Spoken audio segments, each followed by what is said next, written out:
यमुनाष्टक के ऊपर चल रही यह प्रवचन श्रृंखला पूर्व के सत्र में अनंत गुण भूषिते शिव विरंचिते वस्थिते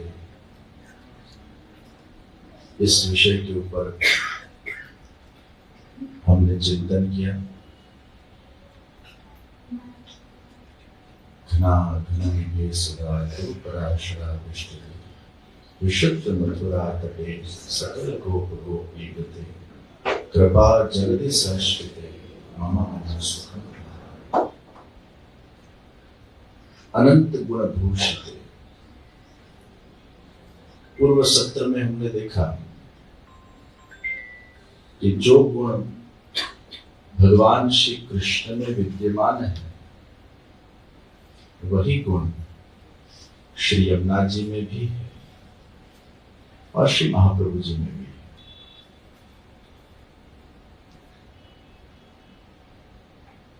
षड धर्मों का वर्णन किया गया, ऐश्वर्य वीर्य यशस्वी ज्ञान वैराग्य, या पूरे श्लोक के अंदर 6 धर्मों का भी वर्णन है टीकाओं के आधार पर। हम जो चिंतन कर रहे हैं वो अनंत गुण भूषिते के ऊपर कर रहे हैं। श्री यमुना जी में अनंत गुण विद्यमान है।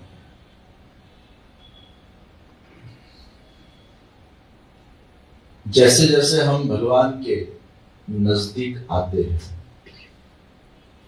वैसे वैसे भगवान के जो गुण हैं वो हमें धीरे धीरे आते हैं। हर एक व्यक्ति के अंदर सद्गुण भी होते हैं और अवगुण भी होते हैं। कोई भी व्यक्ति दूध से धुला हुआ नहीं, कहीं न कहीं कोई ना कोई दोष तो सब में रहने ही वाले हैं। लेकिन भगवान अपने कृपा धर्म से जो भगवान के भक्त होते हैं, जिनको भगवान के प्रति अपार श्रद्धा आस्था और निष्काम भक्ति है, उन लोगों के कथित दोष के तरफ भगवान दृष्टि नहीं डालते। भगवान की भक्ति का हमारे हृदय के अंदर उत्सृजन ही ये सबसे बड़ा प्रमाण है कि हम भगवान के वर्णित जीव हैं। ये भक्ति एक बहुत बड़ी अलौकिक संपत्ति है। ये सबको प्राप्त नहीं होती। हम देखते हैं कि अन्य जगह के ऊपर अक्सर लोग केवल भगवान के पास से कुछ अपनी इच्छा को पूरी करने के लिए ही भगवान को भजते हैं और ये भाव बहुत नेचुरल है। बहुत ऐसे भगवान के विशेष कृपा पात्र जीवों के अंदर भगवान के प्रति एक निष्काम भाव है। प्रभु की हाँ में हाँ, कोई ना प्रिय बनू पाए तो सौથી पहली तरकीब कही,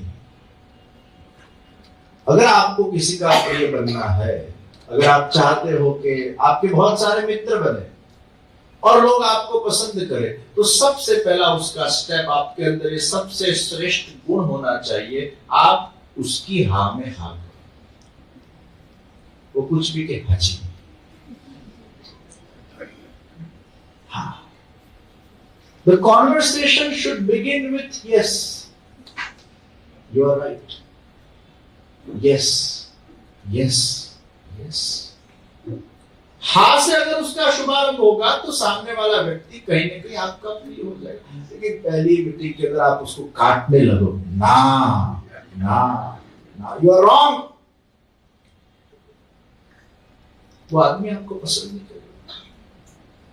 Conversation should begin with yes. हाँ। ये हाकार is a positivity. You are actually accepting somebody's views.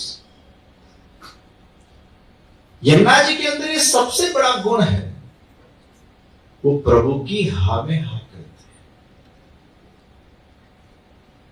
बांसुरी के अंदर ये सबसे बड़ा गुण है, वो प्रभु की हां में हां करती है। और इसलिए बांसुरी भी कहती है कि भगवान जैसे मुझे बजाते हैं वैसे मैं बजती हूं, मेरी बुद्धि उसमें मैं नहीं लगाती। आपको मुझ में से जो सुर निकालने हो हे प्रभु आप निकालिए। पूर्ण शरणागति, पूर्ण एक्सेप्टेंस। और इसलिए श्रेष्ठ 3 गुण की अगर बात की जाए वो कौन से है? सबसे बड़ा गुण वो सहन शक्ति का, दूसरा गुण वो स्वीकार, एक्सेप्टेंस, और तीसरा गुण वो सद्भावना का गुण है। ये 3 श्रेष्ठ गुण है। वैसे तो बहुत सारे गुण है, लेकिन ये 3 श्रेष्ठ गुण अगर आपके अंदर है, और 3 अवगुण की अगर बात करें तो वो काम, क्रोध, लोभ है। सबसे बड़ा अवगुण कौन सा?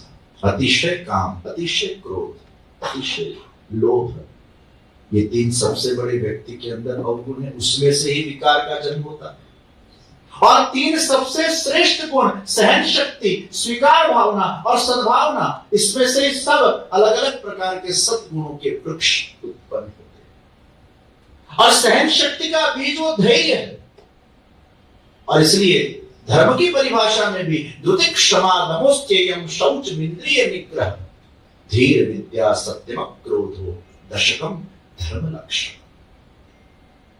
धर्म के लक्षण में भी सबसे पहला द्रुति, धैर्य, अर्थात धैर्य से ही सहन शक्ति पैदा होती है, धैर्य से ही एक्सेप्टेंस पैदा होता है। एक्सेप्टेंस और सहन शक्ति धैर्य से उत्पन्न होती है। तो हां में हां, ये किसी को प्रसन्न करने का बहुत अच्छा जरिया है। आप सबको वार्ता प्रसंग पता है कि अकबर की बेगम ताज, उनको बड़ी श्रीनाथ जी में आस्था, और ताज के मन में हुआ कि मैं मेरे पति को वश में कैसे करूं। उस जमाने में तो बहुत सारी पत्नियां होती थी, तो हर एक को ऐसा था कि we want to seek attention of our husband. अब तो एक हो ठीक है। उस जमाने में तो बहुत सारी रानियां होती थी, तो हर एक को ऐसा लगता। और फिर उस जमाने में वो कोप भवन भी बनाया जाता था। किसी को बुरा लगे तो कोप भवन में जाओ, रोने के लिए स्पेशल रूम बनाया जाता था, यहाँ जाके रोने। तो राजा के अटेंशन को सीख करने के लिए कोप भवन बनाया जाता था कि जो रानी कोप भवन में बैठकर बुरा मानकर बैठी है उसको फिर राजा दौड़कर मनाने जाए। यानी वो अटेंशन सीकिंग प्रोसेस था पूरा। तो ताज के अंदर हुआ कि मैं मेरे पति को वश में कैसे करूं। तो श्री गुसाइन जी के पास गई और गुसाइन जी ने एक ताबीज बना कर दिया। उनकी भाषा में उसको ताबीज बोले, नापरी भाषा मादड़ी। और उसके अंदर लिखा गया, पति कहे सो कीजिए, पति कहे सो कीजिए। अब वो ताज को तो पता नहीं था उसमें क्या लिखा हुआ है, लेकिन फिर कभी ताज ने भी देखा होगा और फिर वो सिद्धांत को अपने अंदर उसने इनकॉर्पोरेट किया। एक ही लाइन का सिद्धांत है, बात बहुत छोटी होती है और हमेशा लाइफ में छोटी बात ही बड़ी होती है। छोटी बात का ही जीवन में प्रभाव पड़ता है और छोटी बात भी अगर हमारे जहन के अंदर, हृदय के अंदर अगर आकारित हो जाए, हमारे जीवन को बदल सकती है। बहुत छोटी बात है, पति कहे सो कीजिए। और बस ये बात को उसने मन में बैठा दी। जब जब बादशाह उसके सामने आए, कुछ भी कहे, हाँ हाँ हाँ हाँ हाँ, वो हट से। तो पत्नियों पाछी एम के पत्नी कहे सो कीजिए। मेरा पति पण હોય છે, पत्नी कहे सो कीजिए। और फिर ताज की वो बहुत निकट आ गए। दूसरी रानियों को ईर्ष्या होने, क्या ताज को इतना इंपॉर्टेंस क्यों देते? ताज में ऐसा क्या है? हाँ, उसने कुछ जादू तो ना किया है, कुछ पहना है। कोई हुसैन जी महाराज है, उनके पास से उन्होंने कुछ पहनवाया, और तब जाकर जब अकबर ने खोला, उसमें से ये शब्द निकले, पति कहे सुखी जी। अकबर इतना प्रभावित हुआ। गुरु हो तो ऐसे जो हमारी आज्ञा का पालन करने के लिए पत्नी को प्रेरणा देते हैं। तब से अकबर हुसैन जी से बहुत प्रभावित हुए। जो जो अच्छी आज्ञाएं हैं, अच्छी बातें हैं, अच्छे विषय हैं, किसी के भी, चाहे वो पति के हो, पत्नी के हो, गुरु के हो, मित्र के हो, सगे संबंधी के हो, किसी के भी हो, अगर वो धर्मयुक्त आज्ञाएं हैं तो उसको आंख बंद करके हमें फॉलो करना है, उसमें हाँ करना है। हमसे हो ना सके एक अलग बात है, लेकिन हाँ बहुत अच्छी बात है। किसी ने आपको कहा एकादशी करनी चाहिए, और फिर तुम हाँ ना बोल के तुरंत ऐसा आपड़ा दी तो थाया नहीं, तो तारीफ बोलवा शुद्ध होती। अच्छी बात है ना, कोई आपको बोलता है कि एक्सरसाइज करना चाहिए तो बुरी बात है, अच्छी बात है। मेरी तो प्रकृति में कसरती नहीं है। हर एक अच्छी बात का अगर हम हाँ से स्वागत करेंगे तो इसका बहुत बड़ा हमारे सबकॉन्शियस माइंड पर, अंदरूनी माइंड पर एक इफेक्ट पैदा होता है कि at least you want to start some good things in your life. You have a wish to start, you have a wish to start.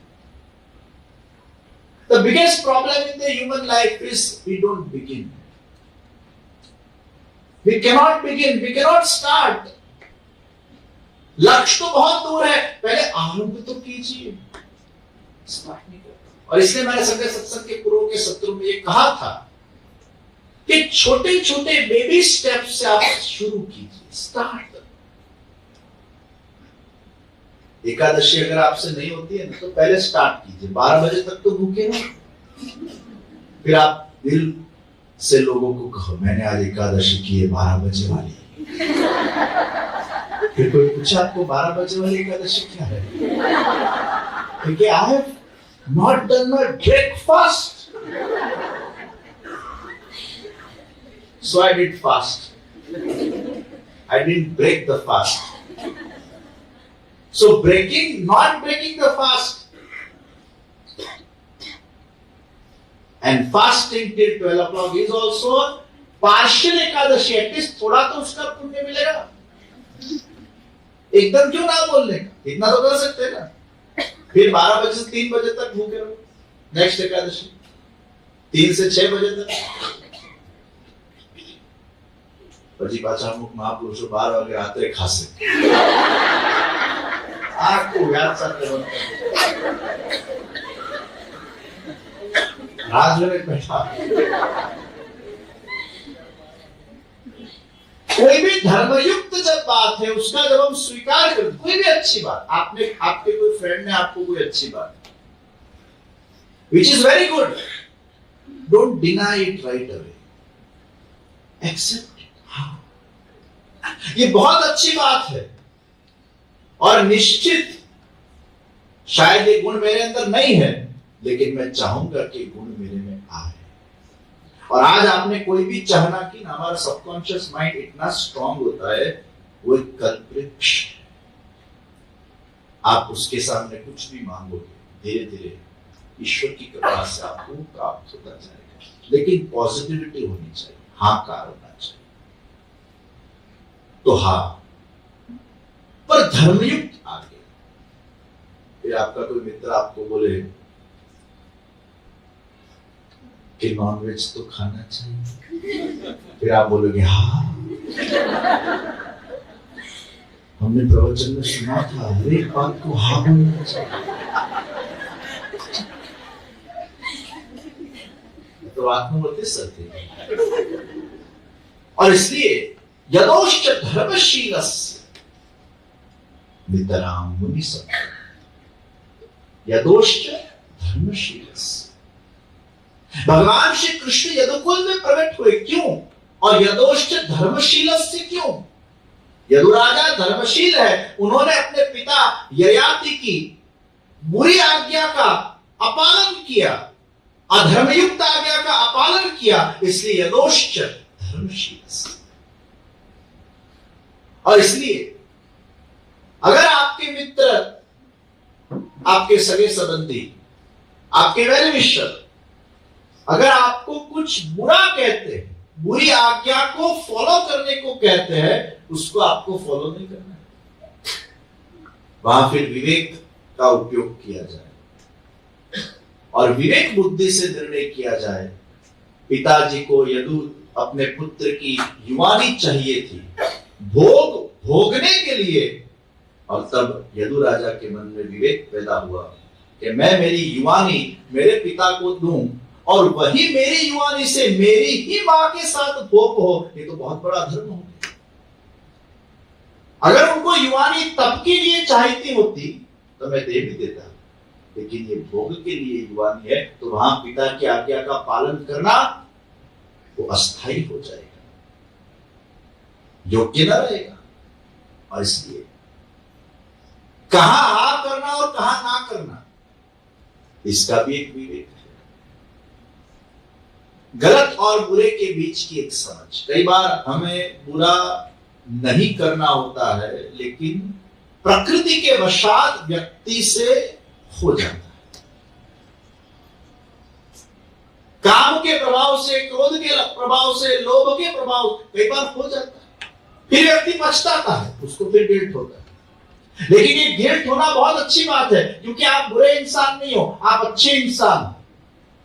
और अच्छे इंसान होते हुए, भगवान के भक्त होते हुए, शायद अगर आपसे कोई भूल हो जाती है, जैसे परीक्षित राजा से भी भूल हुई, फिर उनको बहुत पश्चाताप हुआ, बहुत चौधार आंसू होते गए, और फिर वो पश्चाताप की अग्नि में वो जलन होती गई, जलन होती गई, जलन होती गई, उससे उनके सब दोष दूर हो गए।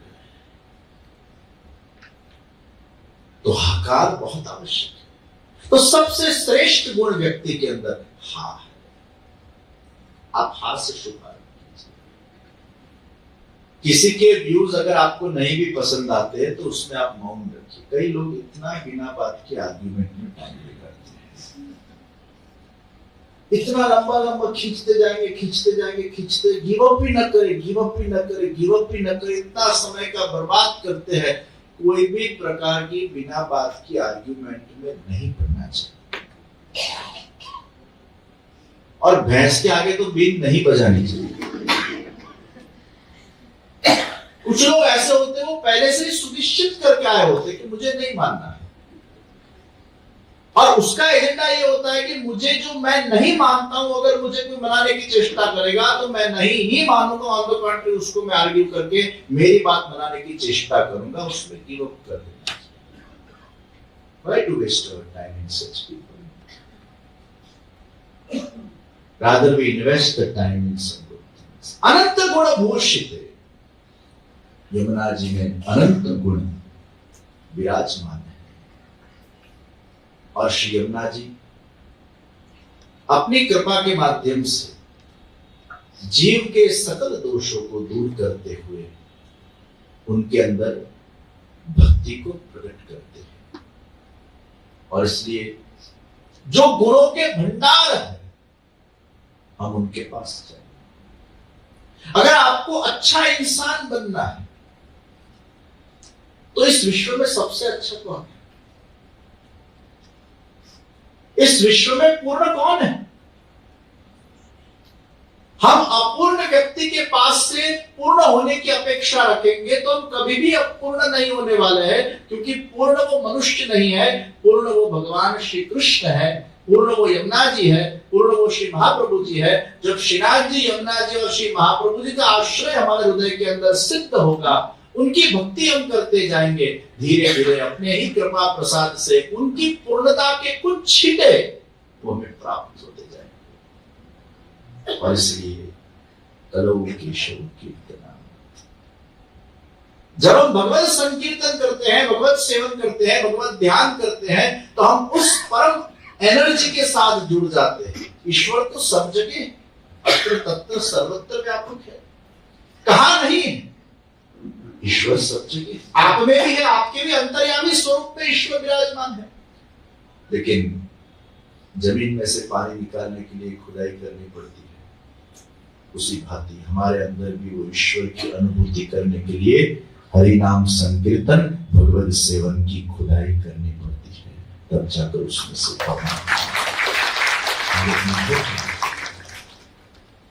और कोई भी अच्छी बात का हम स्वीकार करें। Small habits can make a big difference in your life. तो यमुना जी अनंत गुण से भूषित हुए, शिव विरंच देव स्तुते। शिव जी ब्रह्मा जी भी जिनकी स्तुति करते हैं। शिव जी कृष्ण भक्त है, आंख बंद करके हमेशा भगवान श्री कृष्ण की रास लीला का ध्यान करते। महाप्रभु जी ने तो वहां तक कहा, सुखदेव जी शिव स्वरूप। शिव जी भगवान कृष्ण के गुणगान करते हैं और हमें भी प्रेरणा देते हैं, खास करके जो कृष्ण भक्त है। मुझे कल ही किसी ने पूछा था, मैं जब सूरत था, कि वो रुद्राक्ष और तुलसी जी की माला दोनों पहनते, तो मुझे पूछने लगे दोनों पहन सकते एक साथ? रुद्राक्ष और तुलसी जी की माला दोनों पहन सकते? तो मैंने उनको बताया, अगर आपके प्रति शिव जी के लिए निष्ठा है, आप आदर भाव से, प्रेम भाव से रुद्राक्ष पहनिए। वो बोले नहीं, मैं तो वैष्णव हूं, मुझे तो कृष्ण भक्ति। तो मैंने कहा तुलसी की माला, जो जिसके भक्त हो वो उनकी माला पहने।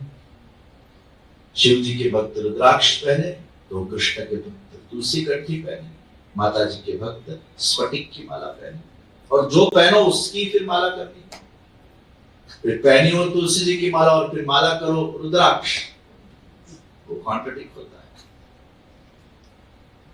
हमारी जहां निष्ठा है, जहां आसक्ति है, जहां भाव है, जहां प्रेम है, हम 100% अनन्यता से वहां समर्पित हो जाए, उसके बन जाए, उसके हो जाए, उसके रंग में रंग जाए, तब जाकर भक्ति का विशेष आनंद हमें प्राप्त होगा और हमारे इष्ट वो हमारे अंदर विराजमान होते जाएंगे, उनकी अनुभूति होती जाएगी। और इसलिए प्रेम के अंदर अन्याश्रय नहीं है, अनन्यता है। आप एक में पूर्ण अनन्य भाव से उसके ही भक्त बन जाइए और उसकी हा में हा करते जाइए। तो हम श्री वल्लभाचार्य जी महाप्रभु जी के अगर पुष्टि मार्ग के पथिक है, तो महाप्रभु जी आदि गुरु ने हमें जो भी सिद्धांत दिए हैं, जो भी उन्होंने कहा है, उसके हम हा में हा भरते, उसको यस करके उसका स्वीकार करते हैं और अपने जीवन के अंदर, भले कुछ सिद्धांत ऐसे हैं जो अभी इस समय इस अवस्था में हम इनकॉर्पोरेट नहीं कर पाते अपने अंदर, लेकिन भाव तो रखें कि भविष्य में कभी भी उन सिद्धांतों के ऊपर हम चलना सीखें, उन सिद्धांतों को जीवन के अंदर हम इनकॉर्पोरेट करें, हमारे जीवन का वो आभूषण बने, तो निश्चित हमारा उद्धार और कल्याण हो सकता है। वल्लभाचार्य जी महाप्रभु जी जैसे समर्थ आदि गुरु जब हमें प्राप्त हुए, पुष्टि मार्ग जैसा श्रेष्ठ मार्ग हमें प्राप्त हुआ, जो निष्काम भक्ति का सर्वोच्च मार्ग है। और भगवान श्रीनाथ जी, यमुना जी, महाप्रभु जी इस भूतल के ऊपर कलयुग के अंदर इन सभी जीवों का, देवी जीवों का उद्धार करने के लिए जब प्रकट हुए हो, हम उसका गौरव ले, फिर उसमें अपनी बुद्धि न लगाते हुए आंख बंद करके उस मार्ग पर आगे चलते जाए, हा में हा भरते जाए। आप हा भरोगे, इसमें आपका नुकसान तो है नहीं। आदि गुरु के वचनों को जीवन के अंदर आत्मसात करने के लिए नुकसान तो कुछ है नहीं, क्योंकि आदि गुरु ने जो कुछ भी बात कही है वो हमारे हित के लिए कही है।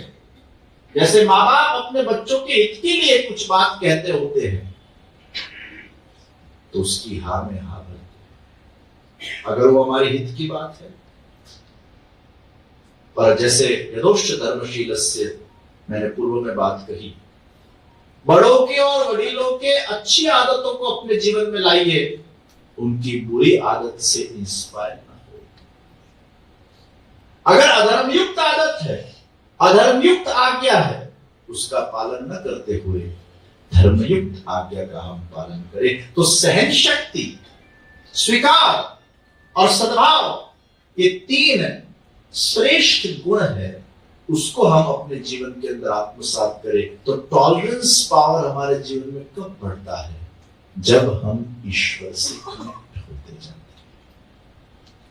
भक्ति ही व्यक्ति को सहन शक्ति देती है। तो कलयुग में ये भक्ति का श्रेष्ठ साधन वो हरि संकीर्तन है।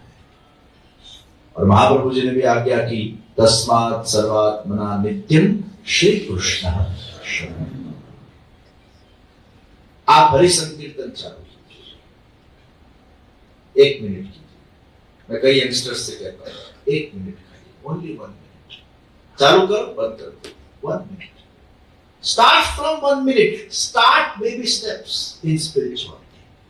कुछ ना करो, उसके करते कुछ तो करो, स्टार्ट इट, और उसका बहुत बड़ा परिवर्तन आप कीजिए। बहुत सारे लोगों के जीवन में हरिनाम संकीर्तन, मेडिटेशन और ये संडे सत्संग के माध्यम से परिवर्तन आ रहे हैं। और जब लोग मुझे मिलते हैं, कहते हैं, कई लोगों के हमारे ऑफिस के अंदर भी ईमेल्स आते हैं, मैसेजेस आते हैं, बहुत सारे लोगों के जीवन में। और सबसे पहली बार पुष्टि मार्ग में शायद हरि संकीर्तन, मेडिटेशन और डिस्कोर्स का ये कॉम्बिनेशन प्रथम बार प्राप्त हुआ है। और बहुत सारे लोग, मुझे एक संतोष है कि घर बैठे बैठे, कई लोग तो हरिनाम संकीर्तन ट्रेडमिल पर भागते भागते करते हैं, कई लोग चला के सो जाते हैं। तो मुझे एक जना ने कहा, आप हमारे लिए लोरी हो।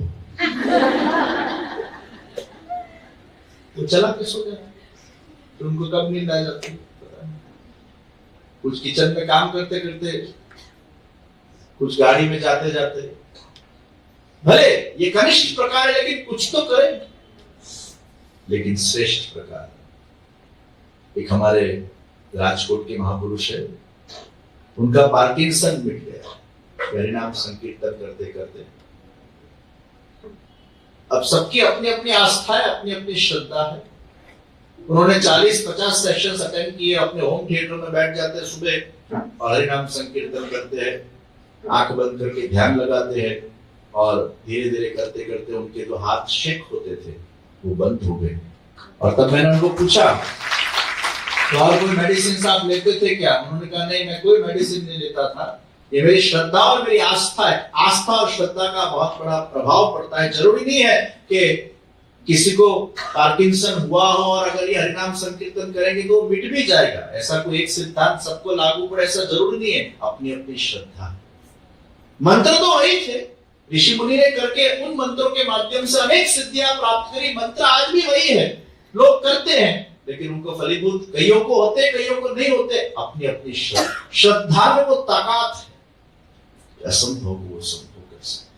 श्रद्धा पूर्वक अगर आप भगवान का नाम संकीर्तन योग्य रूप से करोगे और कंसिस्टेंटली करोगे, डिसिप्लिन से करोगे, डिटर्मिनेशन से करोगे, डेडिकेशन से करोगे, तो आज नहीं तो कल gradually you will find the difference in your life. पर करो तब, ये सब करना पड़ता है, करो तब तो उसकी बहुत। और मेरा ये लक्ष्य कि कईयों के जीवन के अंदर स्ट्रेस, एंजाइटी को हम दूर करें। साकार भगवान श्री कृष्ण के भगवत सेवा, संकीर्तन और ध्यान पद्धति के माध्यम से लोगों के जीवन के अंदर खुशहाली आए। बहुत दुख होता है जब हम पेपरों में पढ़ते हैं कि लोग छोटी छोटी बातों का बतंगड़ बनाते हुए, टॉलरेंस पावर का जो अभाव आज के समाज में हम देखने को मिलता है, और आत्महत्या कर लेते हैं। आज डिप्रेशन की गोलियां खाने वाले लोग बढ़ गए हैं, नींद की गोलियां खाने वाले लोग बढ़ गए, उनको नींद की गोली के बिना नींद नहीं आती है। तो मैं आप सबसे कहना चाहता हूं, आप लोग स्वयं और दूसरों को भी अपने हरि संकीर्तन, मेडिटेशन, संडे सत्संग, उसके लिए लोगों को इंस्पायर कीजिए। शायद आपका एक लिंक का फॉरवर्ड भी किसी की जान बचा सकता है। आज जितने लोग शरीर की हेल्थ के लिए जागृत बने हैं, इतने मेंटल हेल्थ के लिए जागृत नहीं। हमें सबके जीवन के अंदर स्थिरता और शांति लाना है। हमारे कई वैष्णव इस शांति को प्राप्त करने के लिए इधर उधर कई जगहों पर जाते हैं। ये सबसे पहली बार उनको पुष्टि मार्ग के अंदर ही भगवान के साकार स्वरूप की ध्यान पद्धति उनको प्राप्त हुई है। ऑनलाइन सब मेडिटेशंस अवेलेबल है और आप लोग भी अभी ये देख रहे हो। आपको जब चाहो तब आप बैठकर ये भगवान श्री कृष्ण के साकार स्वरूप का ध्यान करते हुए, खास करके आज की युवान लोग जो सब ठाकुर जी की सेवा शायद न भी करें, और जो लोग ठाकुर जी की सेवा नहीं कर रहे हैं, उनके लिए तो ये बहुत बड़ा श्रेष्ठ साधन है भगवान के साथ रिकनेक्ट होने का। इस दिव्य साधन को हम आत्मसात करते हुए अनंत गुण भूषिते शिव विरंजते वस्तुते, शिव जी भी भगवान श्री कृष्ण के ही भक्त है। और इसलिए एक वैष्णव शायद कोई शिव जी के मंदिर में अगर जाए, कोई कारणवश कभी कभी व्यवहार के लिए भी हमें जाना पड़ता है, तो हम जय श्री कृष्ण कहते हैं, क्योंकि शिव जी भी परम वैष्णव है। तो अनंत गुण भूषिते शिव विरंजते वस्तुते। आगे के विषय के ऊपर आगे के संडे सत्संगों में हम विशेष चिंतन करेंगे। आज के दिन विशेष कुछ न कहते हुए मेरे वक्तव्य को प्रभु चरणों में मैं विराम देता हूँ। बोलो श्री कृष्ण कन्हैया, श्री वल्लभाधीश श्री गिरिराज, श्री यमुने